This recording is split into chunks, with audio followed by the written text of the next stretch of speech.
In the RLCS, there is a natural order. EU must be on top. But NRG, the fools that they are, disrupted this by daring to win a world championship. Those stupid bastards. Now, we must suffer the consequences of our actions. The gods have bestowed the region with a bountiful season, but they demand more tributes to our European overlords. Bring out the sacrifices. I'm gonna be honest, they shouldn't really be here. After half of Sam's LAN caliber players decided to cut off their own thumbs, the only remotely interesting thing that happened in the region was Team Secret deciding to shit the bed so badly that the org just up and quit halfway through Split 2. M0nkey's next step, naturally, was to pick up one of the players on said Team Secret Dumpster Fire, who didn't even make it to Saturday in the final regional.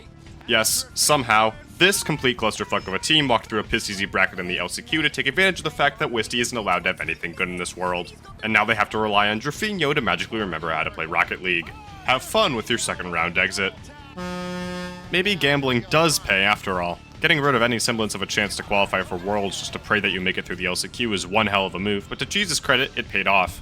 Getting the two best remaining players in North America will do that. Unfortunately for him, he now sticks out like a sore thumb on a roster with players who have shown the ability to actually win when it matters on LAN instead of crumbling at the prospect of making it to Saturday. How far can Justin Chronic drag him along? For all of the strong online performances and all of the close series against Carmine and Vitality, you actually need to win the goddamn games. We all saw that loss to fucking Chippy at EWC. It's time to put up or shut up, boys. If you're not careful, you're about to be exposed very fucking quickly. It's about damn time that somebody in MENA got over Falcon's domain expansion tech pause bullshit and started beating their ass whenever they played down to their competition. It wasn't enough to qualify for Worlds directly, but another quick trip to the LCQ for Abdullah and Ghazi is enough to send the duo back to Worlds, this time with another mechanical prodigy in tow instead of a 47-year-old Twiz. However, their lackluster Paris performance made one thing abundantly clear. R8 got high off of their own supply. Just because you beat up on collapsing MENA teams doesn't mean that you're suddenly hot shit on LAN. They'll actually need to play up to their potential this time in order to make it back to the main event. And with how loud their fans are still, I have my doubts. How the fuck do you get reverse swept by Furia? Through very little effort of their own, this shitty G1 imitation act managed to sleepwalk through the EU LCQ after all the other contenders collapsed to both each other and several shitty bubble players nobody has ever heard of. Even after getting a free path to the finals, they still nearly shit the bed and came within one fucking goal of allowing Growly to carry a team to the World Championship. Do you understand how insane the words coming out of my mouth are right now? AJG and Dorito haven't touched the LAN stage since each of their respective collapses on complexity, and Atomic immediately dipped out of relevance last year the moment Nubo couldn't carry his ass to decent LAN results. Of course, as with all EU teams, they'll benefit from everyone else in the world turning into pumpkins the moment they hit the pitch, but I'd be shocked if they even come close to matching what NIP did in Lyon. Just take your free $9,000 and get the fuck out of my sight. Apparently, SSA is contractually obligated to send Snowy to LAN. There's just no other explanation for Pioneers completely collapsing and giving way to this geriatric fuck to qualify for yet another world championship. He even got his pick of the EU import lot and got to bring over notorious ranked racist Tekos to dominate the region once again. Tack on a 19-year-old Guns who is finally living up to the hype, and you have yourself a roster that has the potential to go 0-18 on LAN. I mean, it's an SSA team. There's just not that much to say. Their bracket is easier than Foots was last year, so maybe they can win a game or two? This region is bleak, man. In every event they compete in, TSM is a clear #1 priority. Be as entertaining as possible by any means necessary. After they were forced to bring in Kevin to replace Sosa after the 2/3 rule was implemented, the offline life that this team had glimmers of in 2025 has been replaced by clip farming online and making funny moments compilations instead of trying to secure somewhat winnable series. Or at least, that's what it seemed. TSM's decent showing in Paris led to some questions, such as why the fuck would anybody subject themselves to rooting for Shopify Rebellion, but that win over NRG at EWC? Cathartic. They're probably still on their way into an 0-2 exit, so don't get too ahead of yourselves, just enjoy the time that you have. It'd be really goddamn funny if they pulled off another upset though. Speaking of which... Fucking finally! I was prepared to go into tirade worse than anything I've ever said about Vitality, but at the very last goddamn second you turn things around. Winning EWC should not make you feel happy or excited. No, you should feel nothing but pure relief. Relief because you can finally put behind you the train wreck of a second split that this $1 million roster choked out.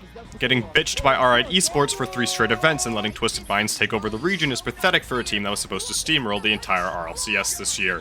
Do you know how embarrassing it is to break up the best roster your region's ever assembled just to make Carmine weaker, then watch them go and win a fucking major while you're sitting on your ass at home because Abdullah was too much to handle? Your reward is having to scrap your way through the plane and probably the group of death just to qualify for the playoffs. We finally got a glimpse of what you're capable of. Now fucking deliver. You have way too much goddamn talent to be losing to fucking Furia. Reality sure does set in fast, huh?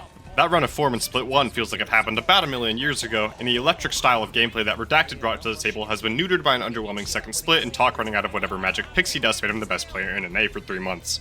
Hype will only get you so far, and VP has learned the hard way that relying on perfect chemistry and ridiculous individual peaks will only lead to a harrowing collapse down the line. When you rely on playing with house money, even the slightest expectations can break your back, and the org debuff has been very real for this roster even if they showed signs of life at EWC. The good news for virtus.pro is that they've been gifted an easy path to the main event despite being the 4th best team in the play-in. I just can't shake the feeling that they're going to crumble under the pressure again. Maybe Talk should try shooting better than 1 for goddamn 34 this time around. You fuckers don't fool me one bit. Between their accidental top 6 last year and somehow qualifying for Worlds this year despite Power looking like the vastly better team most of the season, Wildcard has officially used up every last bit of luck and good karma OC's built up over years of suffering. What's left is a roster that will almost certainly go out dead last in groups again like they did in Paris. I mean, seriously, you let the fucking Canterbury Bankstown Bulldogs toss you around and I'm supposed to believe you can compete for a top 8? The odds of them pulling off another unthinkable run are essentially 0. There's just no chance they can do it 2 years in a row, especially without them being able to farm Furia and goddamn Dignitas again. Then again, that is what we said last year, isn't it? They do only need 2 series. Ladies and gentlemen, boys and girls, come one and come all to see the greatest show that the RLCS has to offer. You'll experience the highest of highs, the lowest of lows, the most inexplicable phenomena all right at your fingertips. Want wins over NRG and Falcons? We've got them. Want losses to MIVR and virtus.pro? We've got those too. Want any semblance of consistency? Well, sorry, but you're shit out of luck. Just come and witness Potential Man scoring an open backboard. Watch Swift long for a return to Team Secret. Lost is also here. They'll reverse sweep alright, they'll blow leads over Twisted Minds, they'll even lose the SAM #1 seed. With Furia, anything can and will happen, except for an appearance on Sunday. Turns out that kicking your best player right after placing top 8 on LAN isn't a good idea. Who could have known? The primary benefactors of GK's blundering have been Man City, who have sailed smoothly to the EU 5 seed without much of a fight from the rest of the region. Hell, they even swept Zombie Energy in Paris. Of course, that form could never last for long. City took so much belt from Shopify and Vitality that the event staff had to call Child Protective Services before putting up an EWC performance so pathetic it'd make the goddamn gaming gladiators blush. Look, for a team with their level of talent, they've mostly performed up to expectations, and Man City naturally have the ability to upset NA and SAM squads that are actively shitting themselves. At the end of the day, though, it's just hard to see them improving on their Paris result. When you're marching out Edgeby against General Mates and Carmine Corp, there's just not much you can do. Good try, boys. I'm glad to see that the Beast Mode fake retirement tech is alive and well in 2026. Zach's brief exit from the esport over worries that his first semester of high school would be too difficult came to an end with a regional win in Open 4 and a dominant individual performance that has moved him right back to the top of the NA food chain. Reveal has similarly maintained his level from the end of 2025, and Diaz has improved somewhat, besides from when he's throwing out slurs in ranked, to raise SSG's international floor to the point where they're no longer embarrassing themselves every time they step foot in the LAN stage. EWC finally showed us that they're capable of doing better than fucking top 8 every time, but trusting in a fake LAN where you only had to beat Shopify and goddamn NIP to make the finals is a dubious endeavor. They've shown flashes of potential, and at this point we know they have the pieces to make a deep run, but when your best RLCS LAN win this year is still over 2026 Furia, there's a lot left to be proven. It doesn't help that you always know that this team has the ability to kick you in the dick at a moment's notice, such as the eternal fate of the SSG fan. It took 6 goddamn years, but Astromech finally figured out that unearthing a new SAM prodigy every season just leads to a 12th place finish and his protege getting poached by Furia immediately after. After rummaging through the bargain bin of remaining SAM talent, he picked out a shiny new toy in 22-year-old Razebull, who for some reason I doubt will get the same call-up that Yan, Lost-Mata, and Swift each received after serving their time with the aging frontman.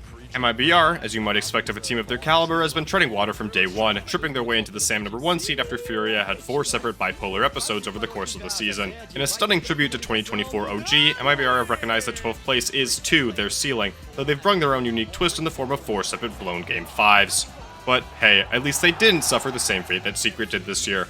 Step forth and receive your reward, your ritual exit to another fucking SAM team.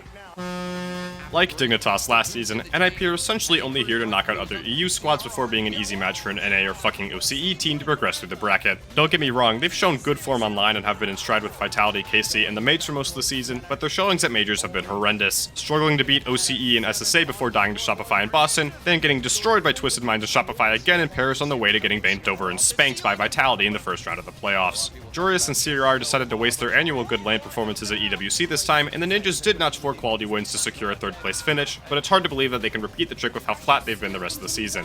Actually fucking show up at Worlds this time, and then we can talk. First Killer continues his endless march towards a LAN win after another season of the same fucking shit. Be good with slight inconsistencies online? Check. Have a single good LAN performance? Check. Finishes NA's #2 seed for the 5th season in a row? Check.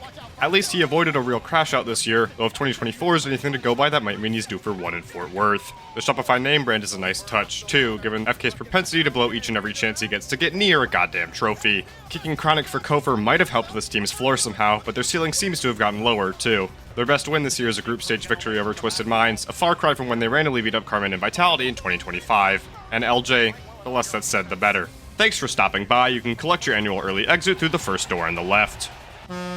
Look, this team is still massively underutilizing the talent they have available, but literally anything is better than the shit shows Vitality marched out onto the pitch in 2024 and 2025. They finally won a regional in Split 2, and would have achieved the most difficult major victory of all time in Boston if NAS didn't start priming on them. 2026's iteration of the Golden Hornets comes with the typical patterns, stomping on teams in the early stages of tournaments, throwing some very odd series online, shitting on energy whenever they get the chance, everything you'd expect out of a Vitality roster. Still, two things stand in Vitality's way of claiming the org's third title. The first is that energy has completely turned to shit, so they probably can't rely on farming the Americans for free wins anymore. The second, of course, is their glaring black eye. This team is Carmine Corp's bitch. 2-20 since they won Worlds in 2023 with 0 wins in best of 7s. When Vitality comes face to face with a blue wall, all they can do is roll over and die. You might not have to beat Carmine to win Worlds, but you sure as shit have to be capable of doing so. Combine that with the fact that Zen hasn't won a Game 7 on an RLCS LAN since 2023, and you have yourself a potential recipe for another 9th place finish. Surely it won't happen again, right? The 2026 Gentlemates are approximately what you get if you take TSM and give them the ability to win LANs. The magic concoction for finally getting 3 new LAN winners was, apparently, to take Archie's I don't give a shit ball and combine it with whatever hype moments and aura NAS brings to the table. Oski is also very fucking good. The Mates win in Boston was a nice breath of fresh air after watching Falcons, Energy, and Carmine run the show for the better part of 2 years. They also managed to keep Vitality's days without a LAN counter ticking up, for which I have the utmost respect. This team has shown flashes of total domination, but they do have an Achilles heel, one tiny flaw that can spell their complete undoing. They buckle over against any team in a good run of form. With the exception of NASA's Legacy Series in Boston, the Mates have created Demand City, Carmine, Twisted Minds, Falcons, the Ninjas. Anybody that's having a good day seems to be able to crush the Mates' hopes at a moment's notice. And all of those losses happen in Split 2. Can you still win a world championship if you need to rely on everyone around you turning to shit? I guess it wouldn't be the strangest thing to happen this season. Or NAS could just turn into Jesus again. Run from it, dread it, complacency arrives all the same. Energy have reached the phase of every Dynasty roster where they try to escape from drowning but can only flail their arms around helplessly as water fills their lungs and consumes them whole. They got their world championship, and apparently that was enough winning for the 3 of them. What we are witnessing, plainly, is a retelling of the story of Energy back in 2022.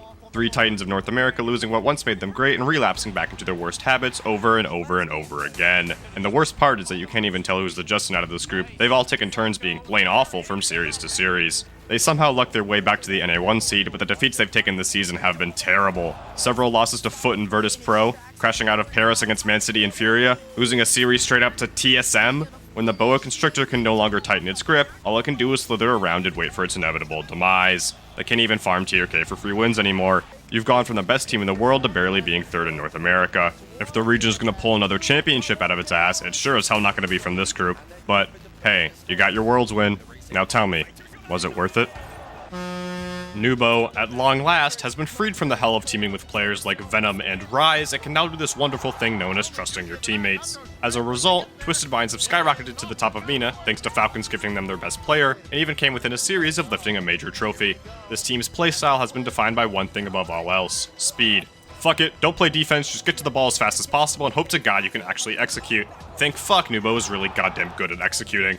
You would think that this wouldn't work with fucking M0nkey of all players holding a spot on the roster, but as long as he isn't actively crashing out, it seemed to work out pretty well. The Frenchman even doubles as TRK's bodyguard so that Atomic can no longer mug him for free series wins. But, and with MENA teams, there is always a but, they can easily be dismantled at a moment's notice.